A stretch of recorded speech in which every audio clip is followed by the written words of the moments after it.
မ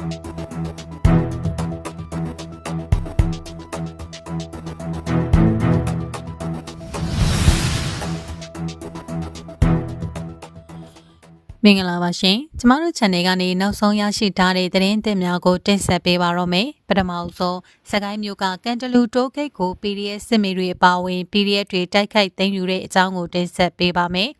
စကိုင်းမြို့ကကန်တလူတိုးဂိတ်ကိုစကိုင်း PDF ပူးပေါင်းတပ်တွေနဲ့အတူ PDF စစ်မေတွေပါဝင်ရောက်တိုက်ခိုက်ပြီးသိမ်းယူနိုင်ခဲ့ပါတယ်ဇန်နဝါရီ15ရက်ညပိုင်းမှာဝင်ရောက်တိုက်ခိုက်သိမ်းပိုက်ခဲ့တာလို့စကိုင်း PDF ကသတင်းထုတ်ပြန်ပါတယ်စကိုင်း PDF စကိုင်းစစ်ကြောင်းတွေတို့လင်းယုံညီနောင်ပျောက်ကြားတပ်ဖွဲ့စကိုင်းမြို့နယ်ပါကားဖားတို့နဲ့တို့စကိုင်း PDF ကစစ်တီရဲမေတွေပါဝင်တိုက်ခိုက်ခဲ့တယ်လို့ထုတ်ပြန်ထားပါတယ်။မနေ့ကဇန်နဝါရီ15ရက်ညပိုင်းမှာကန်တလူတိုးဂိတ်ကိုဝေရောက်စီးနှင်းပစ်ခတ်တိုက်ခိုက်တာဖြစ်ပြီးပူပေါင်းတပ်ဖွဲ့ရဲ့တိုက်ခိုက်မှုကြောင့်စစ်ကောင်စီတပ်သားတွေထိခိုက်မှုများစွာနဲ့စကိုင်းမြို့ဘက်ကိုစုခွာထွက်ပြေးသွားခဲ့ကြောင်းသိရှိရပါတယ်။ရန်သူအလောင်းလက်နက်ရောက်ရှိတဲ့အသေးစိတ်အစီရင်ခံစာတော့မြေပြင်စစ်ကြောမှုတွေစီကမရသေးဘူးလို့စကိုင်း PDF တာဝန်ရှိသူကပြောပါတယ်။အဲဒီစစ်တပ်တက်ဆွဲထားတဲ့အဆောက်အဦတွေကိုဘုံကျက်စီ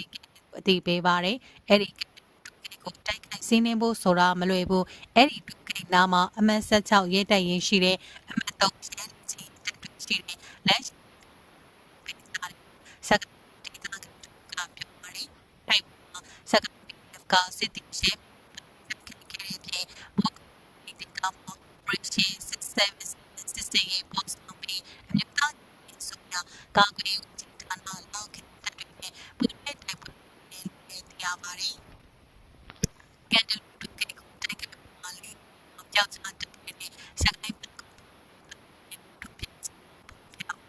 စကိုင်းမော်ကန်ကစီရီစစ်ထိကားရင်းနဲ့စစ်စင်ပြီး